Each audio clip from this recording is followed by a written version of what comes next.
Golden temple की घटना के बाद भारत में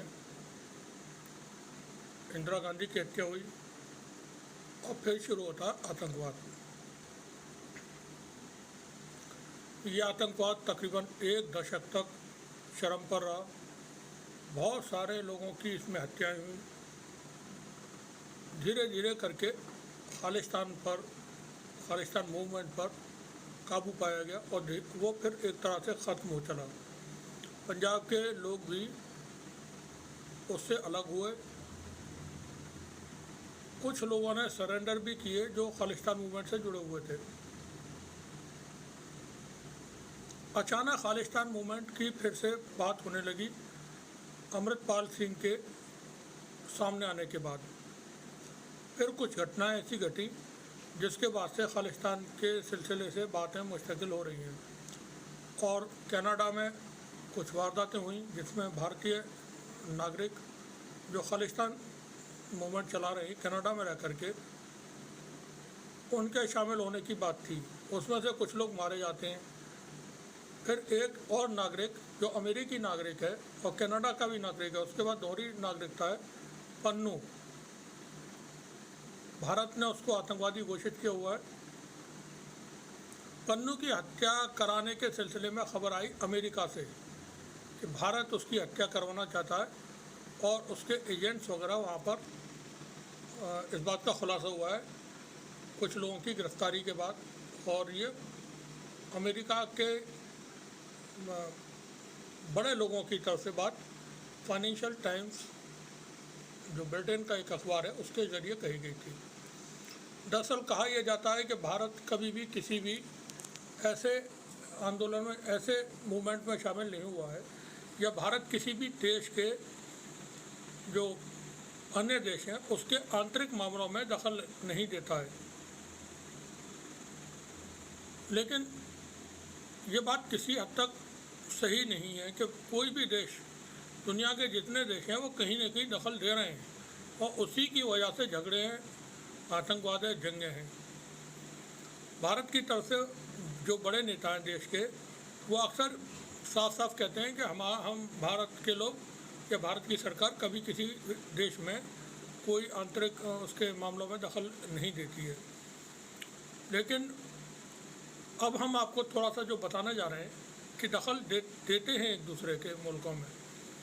इसराइल खुल्ला ऐलान या दूसरे देशों में हत्याएं करवाता है। हमास के साथ इसराइल की जंग चल रही है। इस दौरान भी इसराइल ने कहा, इसराइल के प्रधानमंत्री ने, कि जहां कहीं भी ये लोग यानी फ़लस्तीन के लोग हमास के सपोर्टर्स किसी भी देश में हो वहां उनकी हत्या के लिए उसने आदेश दे दिया है। और इसराइल की एजेंसी मोसाद के एजेंट्स उनकी हत्या के लिए एक्टिव हो भी गए होंगे और शायद कुछ ऐसे नतीजे भी सामने आए आने वाले दिनों में कि हमास के किसी नेता की हत्या कहीं या कार्यकर्ता की हत्या कहीं विदेश में कर दी गई। तुर्की ने मलेशिया से इसराइल के एजेंट्स को गिरफ्तार किया था। ये पुरानी घटना है, 2018 की है शायद, जब उन्होंने हमास के कुछ लोगों को गिरफ्तार किया था मलेशिया में और ले जा करके एक डिटेंशन सेंटर में उसको यातना दे रहे थे। तब तुर्की की सरकार ने, तुर्की के एजेंट्स ने मलेशिया की सरकार से इजाज़त लेकर के बता करके कि इस तरह से इसराइल ने फ़लस्तीन के नागरिकों को हिरासत में लिया हुआ है और वो उनको वहाँ टॉर्चर कर रहे हैं और हम उनको बरी कराना चाहते हैं। तब तुर्की के एजेंट्स ने उसको बरी कराया था। भारत के ऊपर ये आरोप लगते रहे। 2019 में फाइनेंशियल टाइम्स ने रिपोर्ट छापी थी कि भारत की एजेंसियां ISIS के साथ मिलकर के अमेरिका,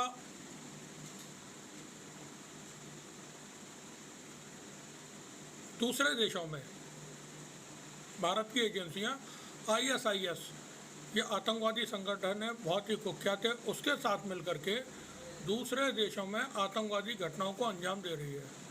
उन्होंने खुलासा किया था फाइनेंशियल टाइम्स ने श्रीलंका में न्यू ईयर के वक्त चर्च पे हुए धमाकों को, हमलों को लेकर के, जिसको भारतीय मीडिया ने उस वक्त बताया था कि पाकिस्तान और कश्मीरी इसमें शामिल हैं जो श्रीलंका में घटनाएं हुई हैं। लेकिन फाइनेंशियल टाइम्स ने बाद में बताया कि इसमें भारत की एजेंसियां और ISIS शामिल हैं। उसी खबर में था कि भारत की एजेंसियों ने ISIS के साथ मिलकर के अफ़गानिस्तान के काबुल, कंधार और जलालाबाद यहाँ सिख समाज के गुरुद्वारों के ऊपर हमले करवाए हैं। उसी रिपोर्ट में था कि भारत की सरकार ने ISIS के साथ मिलकर के ईरान के अंदर, कनाडा के अंदर और तुर्की के अंदर कुछ हमले करवाए। फ्रांस में भी शायद कोई था उसमें। अब जब यह कहा जाता है कि हम किसी देश में के आंतरिक मामलों में दखल नहीं देते हैं, तो ये तमाम चीज़ें तो बयान देने के लिए होती हैं सरकारी तौर पर, जबकि होता कुछ भी रहता है। इसराइल का मॉडल क्योंकि हम अपनाते हैं, इसराइल हमारा आइडियल स्टेट है, तो उसकी तरह से अब ये करने की जब कोशिश हुई तो पहला कनाडा में निज्जर और एक दो की हत्या हुई। निज्जर के मामले में कनाडा के प्रधानमंत्री जस्टिन ट्रूडो ने अपनी संसद में बयान देकर के कहा कि इन हत्याओं को करवाने के लिए भारत सरकार जिम्मेदार है और भारत की एजेंसियों ने ये हत्याएँ करवाई हैं। अच्छा, कनाडा के प्रधानमंत्री को जो जानकारी दी थी वो दी गई थी अमेरिका और ऑस्ट्रेलिया की तरफ से। ये 5 आइज़ के आपस में संगठन है, उसमें है। तो 5 आइज़ के अंदर आपस में एग्रीमेंट है कि कोई भी खुफिया जानकारी है तो वो आपस में एक दूसरे से शेयर करेंगे। उस वक्त निज्जर और दूसरे जो खालिस्तानी थे उनकी हत्याओं की जानकारी ये कनाडा को दी गई थी, अमेरिका और ऑस्ट्रेलिया की तरफ से। अब पन्नू की हत्या का जो षड्यंत्र रचा गया जिसमें नाकाम हो गए, वो बड़ा तमाशा बनने वाला है। पन्नू की हत्या का खुलासा खुद अमेरिका की तरफ से हुआ है। पहले तो उसकी खबर आई थी, फाइनेंशियल टाइम्स ने यह खबर छापी थी। अब पूरी तरह से उसमें अमेरिका की जो एजेंसियां हैं उन्होंने जो भी इन्वेस्टिगेशन की है वहाँ की अदालत की तरफ से उसका खुलासा कर दिया गया और वो जनता के सामने तमाम बातें सामने पेश कर दी गई हैं। रवीश कुमार ने इस पर एक इंटरव्यू किया है, अपना जो वो ब्लॉग करते हैं वो ब्लॉग किया है और उस ब्लॉग को हम यहाँ आपको सुनवाएंगे। तमाम जानकारियाँ उसके ज़रिए आपको मिल जाएंगी और देखते रहिए पूरी रिपोर्ट।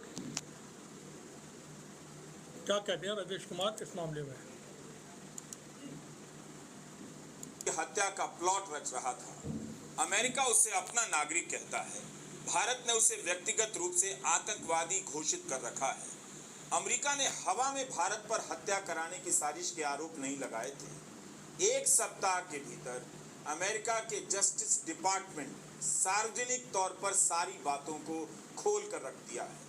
कनाडा ने जब भारत पर अपने नागरिक की हत्या का आरोप लगाया था तब भारत सबूत दो करने लगा, मगर यहाँ तो अमेरिका ने सबूतों के साथ आरोप सार्वजनिक कर दिए हैं। आखिर यह व्यक्ति कौन है, मैं उसकी बात नहीं कर रहा जिसकी हत्या का प्लॉट रचा जा रहा था। करूँगा, मगर अभी उसकी बात कर रहा हूँ जो प्लॉट रच रहा था, जिसने इस काम के लिए एक एजेंट को चुना। वो अफसर कौन है?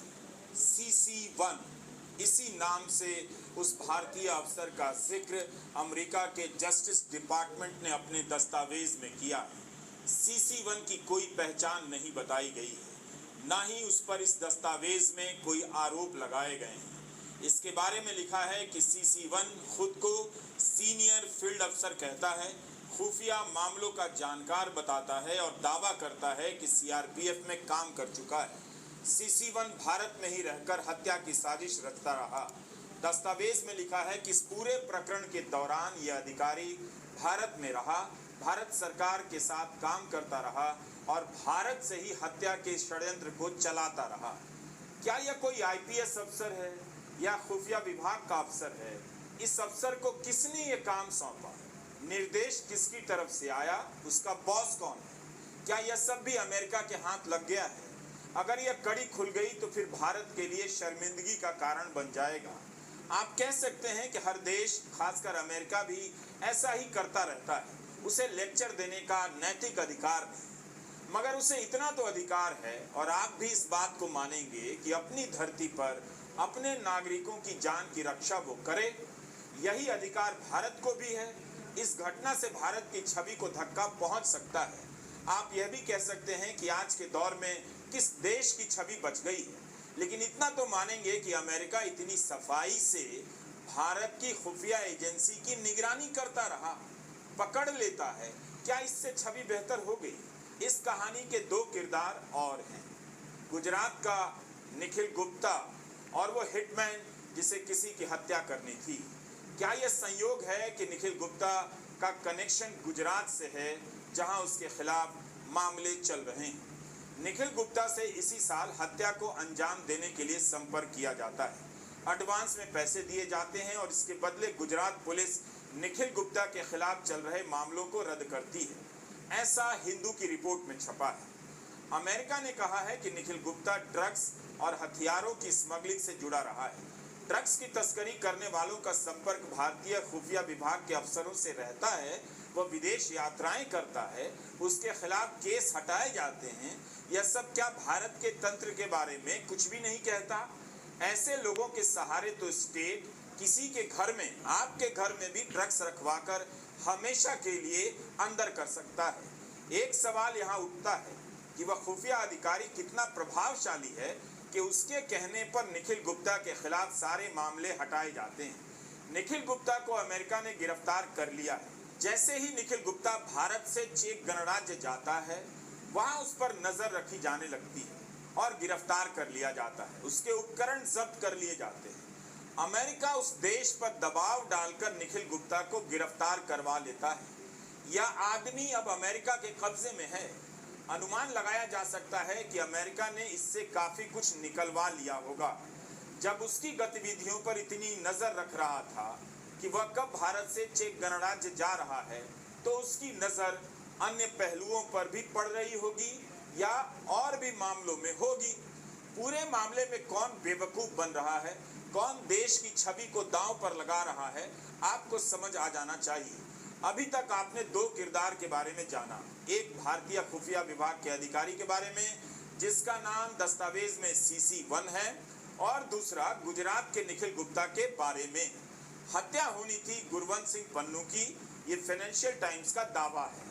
अमेरिकी दस्तावेज में पन्नू का नाम नहीं है, टारगेट के नाम की जगह विक्टिम लिखा गया है, पर जो परिचय दिया है वो इसी ओर इशारा करता है कि पन्नू की बात हो रही है।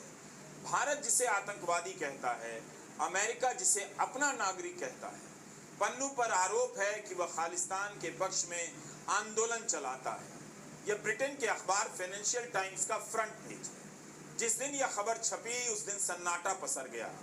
अमेरिका ने इसी पन्नू की हत्या की साजिश विफल कर भारतीय खुफिया एजेंसियों के प्लान को एक्सपोज कर दिया। भारत ने पन्नू को आतंकवादी घोषित किया है और इसकी संस्था सिक्स फॉर जस्टिस प्रतिबंधित है। पन्नू की यह संस्था कनाडा और ब्रिटेन में भी काम करती है। पन्नू ने हाल ही में एयर इंडिया के विमान को उड़ाने की धमकी दी थी। भारत सरकार इस पर आरोप लगाती है कि यह संगठन भारत विरोधी प्रोपेगेंडा चलाता है और पंजाब में अशांति फैलाने का प्रयास कर रहा है। फाइनेंशियल टाइम्स ने कहा है कि कूटनीतिक चेतावनी के अलावा अमेरिकी संघीय अभियोजकों फेडरल प्रोसिक्यूटर्स ने इस मामले में न्यूयॉर्क की एक अदालत में एक व्यक्ति के खिलाफ सीलबंद केस दायर किया है। ये तब 22 नवंबर को खबर छपी थी। रिपोर्ट में लिखा है कि सील को अभी खोलने या निज्जर मामले में कनाडा की जांच पूरी होने के बाद विचार किया जा रहा है, क्योंकि सील खोलने के बाद आरोप सार्वजनिक हो जाएंगे। मामले में बनाए गए एक आरोपी के अमेरिका से चले जाने की बात भी इस रिपोर्ट में लिखी है। अब उस सीलबंद लिफाफे से सब कुछ बाहर आ गया है। न्यूयॉर्क की कोर्ट के सामने मामला है। सजा हुई तो निखिल गुप्ता 20 साल के लिए जेल जाएगा। तो अभी तक आप भारतीय खुफिया विभाग के अधिकारी निखिल गुप्ता और पन्नू के बारे में जान चुके हैं। एक शख्स और है, वो आरोपी कौन है जो अमेरिका से चला गया, वो कौन है जो भारत में रहकर हत्या का प्लॉट रच रहा था। अब आगे सुनिए। इसी साल 20 से लेकर 24 जून के बीच प्रधानमंत्री मोदी अमेरिका जाते हैं। सोचिए, भारत के प्रधानमंत्री दौरा कर रहे हैं और अमेरिका उनके पीछे भारत से चलाए जा रहे एक प्लॉट को पकड़ रहा है। अमेरिका भारत के प्रधानमंत्री के तंत्र को कितना कच्चा साबित कर देता है। इस नजर से देखेंगे तो यह कहानी समझ आएगी कि कौन किसकी निगरानी बेहतर तरीके से कर रहा है। क्या अमेरिका ने तब भी प्रधानमंत्री मोदी को इसकी जानकारी दी थी कि उनके देश के एक नागरिक पर इतने गंभीर मामले में निगरानी की जा रही है? खबरें छप रही हैं कि G20 के समय बाइडेन ने इसकी बात की थी कनाडा के प्रधानमंत्री जस्टिन ट्रूडो ने भी प्रधानमंत्री मोदी से बात की थी।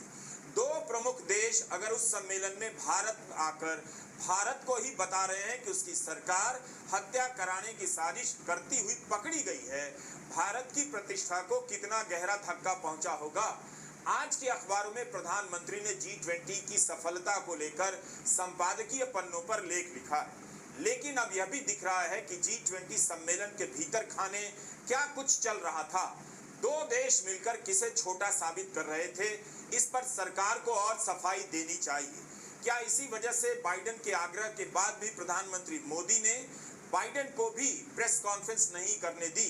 अमेरिका के राष्ट्रपति के साथ आए फोटोग्राफर को वैन में बंद कर दिया गया।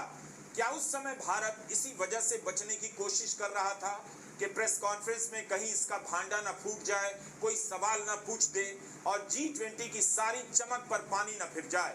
बहुत सारे सवाल हैं जिनके जवाब आने हैं। भारत और अमेरिका के रिश्तों को लेकर अखबारों में खूब लेख लिखे जाते हैं, वाहवाही होती है, गुणगान किया जाता है कि भारत और अमेरिका की दोस्ती दो शक्तियों की दोस्ती है, मगर यहाँ तो अमेरिका कुछ और करता हुआ नजर आ रहा है। क्या इस केस का असर इन दो देशों की दोस्ती संतुलन पर नहीं पड़ेगा? अगर शक्ति संतुलन नाम की कोई चीज होती है तो दोस्ती संतुलन भी होती होगी। यह कैसी दोस्ती है कि अमेरिका ग्लोबल लेवल पर भारत को एक्सपोज कर रहा है। 24 जून 2023 को प्रधानमंत्री मोदी अमेरिका से वापस भारत आते हैं और 30 जून को चेक रिपब्लिक में अमेरिका के कहने पर निखिल गुप्ता को गिरफ्तार किया जाता है। निखिल गुप्ता भारत से ही चेक रिपब्लिक गया था, प्राग में उसकी गिरफ्तारी हुई थी। वैसे यह मामला प्रधानमंत्री के दौरे से पहले ही खुल गया था। जून में मोदी अमेरिका गए थे, उससे एक महीना पहले ही एक प्राथमिक अभियोग न्यूयॉर्क के कोर्ट में दायर हो गया था, जिसमें निखिल गुप्ता और अन्य लोगों पर पन्नू की हत्या के षड्यंत्र का आरोप लगा था। फाइनेंशियल टाइम्स को सूत्रों ने बताया है कि मोदी के दौरे के समय व्हाइट हाउस को इस बात की जानकारी नहीं थी कि इस मामले से भारतीय सरकार का कोई ताल्लुक हो सकता है। क्या भारत को इसकी जानकारी नहीं होगी कि अमेरिका को सब पता चल गया है? CC1 यानी भारतीय अधिकारी गुप्ता से कहता है कि जल्द से जल्द टारगेट की हत्या कर दी जाए, मगर यह भी कहता है कि अमेरिका और भारतीय उच्च अधिकारियों की मुलाकात के आसपास ऐसा ना हो।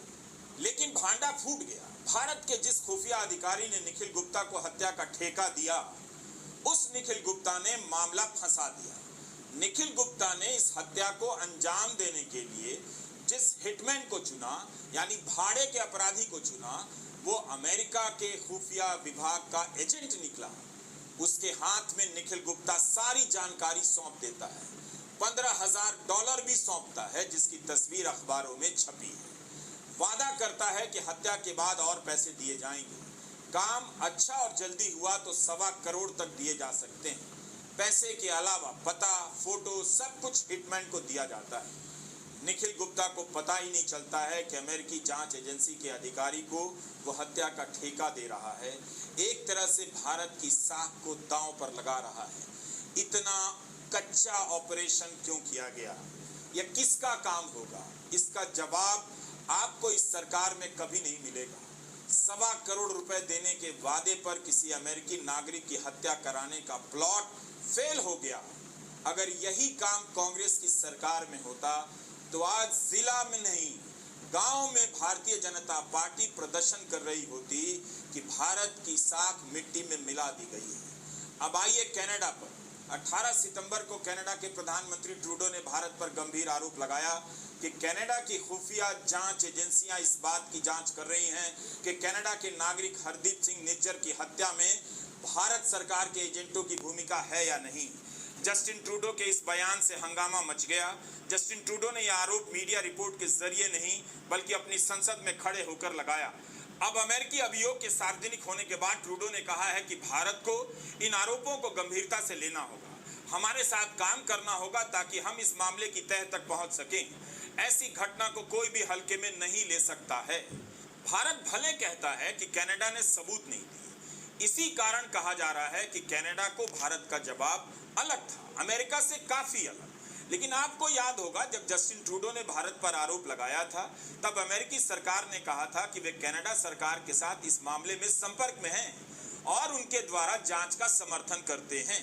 अमेरिका ने भारत से सहयोग करने का आह्वान किया। उस समय एसोसिएट प्रेस ने सूत्रों के हवाले से खबर छापी थी।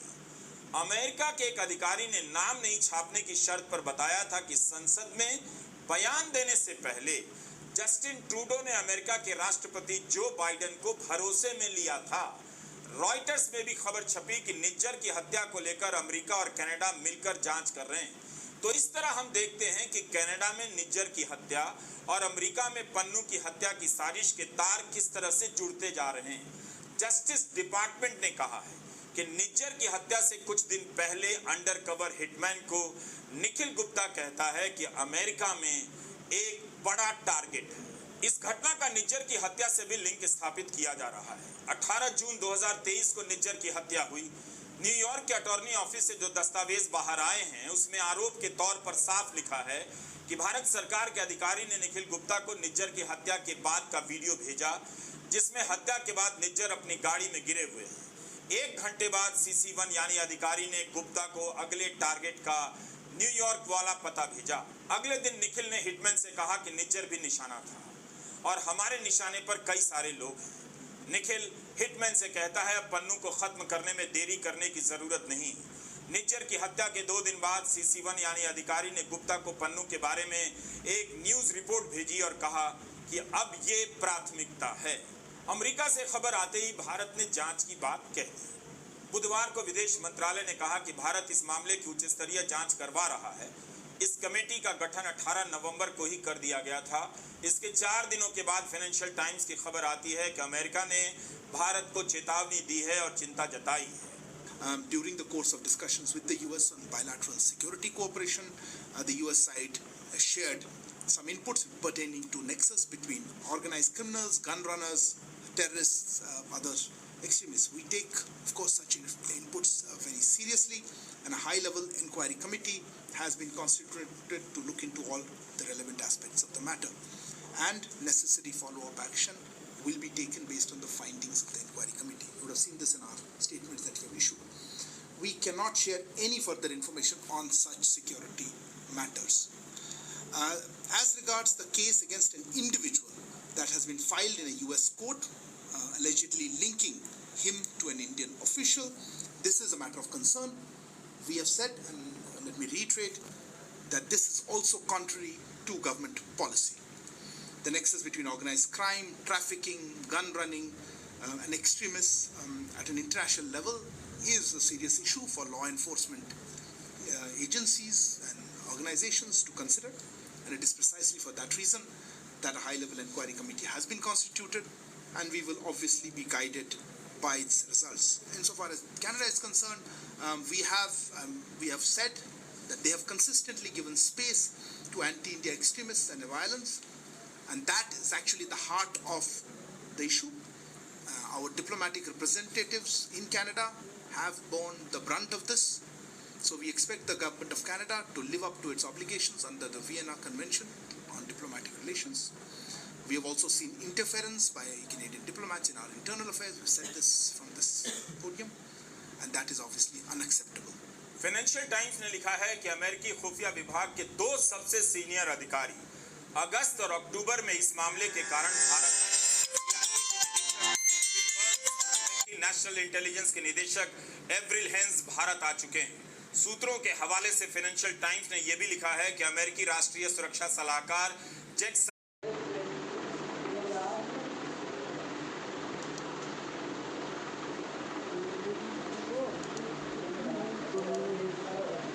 नवंबर को पहली बार रिपोर्ट की थी। तब इस खबर को भारत विरोधी नजरिए से देखा गया।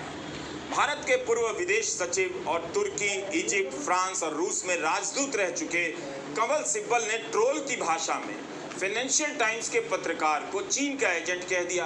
हम चाहते हैं कि आप यह भी नमूना देख ही लें कि भारतीय विदेश सेवा की भाषा का क्या हाल हो गया है।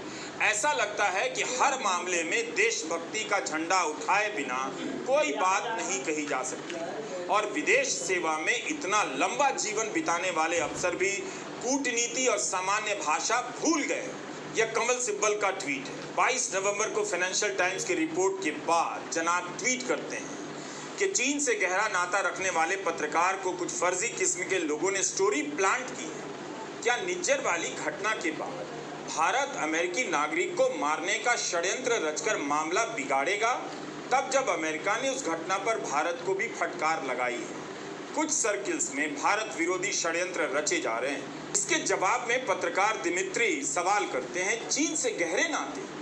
मेरा काम है अमेरिका चीन और अमेरिका इंडो पैसिफिक मामले को कवर करना। मेरा भारत से मजबूत रिश्ता है। मेरे पिता का जन्म भारत में हुआ और वो वहीं बड़े हुए, मगर ये सब ज़रूरी नहीं है। मैं केवल एक अहम स्टोरी पर रिपोर्ट कर रहा हूँ। और हाँ, पढ़ने के लिए शुक्रिया। पूर्व विदेश सचिव कह रहे हैं कि क्या निज्जर वाली घटना के बाद भारत अमेरिकी नागरिक को मारने का षड्यंत्र रचकर मामला बिगाड़ेगा, तब जब अमेरिका ने उस घटना पर भारत को फटकार लगाई। अब क्या कहेंगे जनाब? अब सब कुछ देश और दुनिया के सामने है। विदेश सेवा के लोगों को खराब भाषा के इस्तेमाल पर कोई रोक नहीं है। वे भी ट्रोल की भाषा अपना सकते हैं, मगर कमल सिब्बल को समझना चाहिए कि वे राजदूत और विदेश सचिव के पद पर रहें। अब तो अमेरिका के जस्टिस डिपार्टमेंट ने सारे आरोप सार्वजनिक कर दिए। भारत सरकार ने जांच बिठा दी है। तब तो ऐसे नौकरशाहों के ट्वीट मजाक का पात्र ही बनेंगे। फाइनेंशियल टाइम्स के पत्रकार दिमित्री ट्वीट कर सबको जता रहे हैं कि उनकी खबर सही साबित हुई। जाहिर है उन्हें ऐसा करने का पूरा हक है। अमेरिका कह रहा है कि अपनी धरती पर अपने नागरिक की हत्या के प्रयास को हम बर्दाश्त नहीं करेंगे। पन्नू को भारत ने आतंकवादी घोषित किया है। क्या आपने सुना कि भारत के अधिकारी प्रेस कॉन्फ्रेंस कर अमेरिका पर शरण देने का आरोप लगा रहे हैं? उसे अमेरिका से भारत लाने के लिए किसी अंग्रेजी चैनल पर बैठकर विदेश मंत्री बयान दे रहे हैं। आपने सुना हो तो हमें भी बताइए। द हिंदू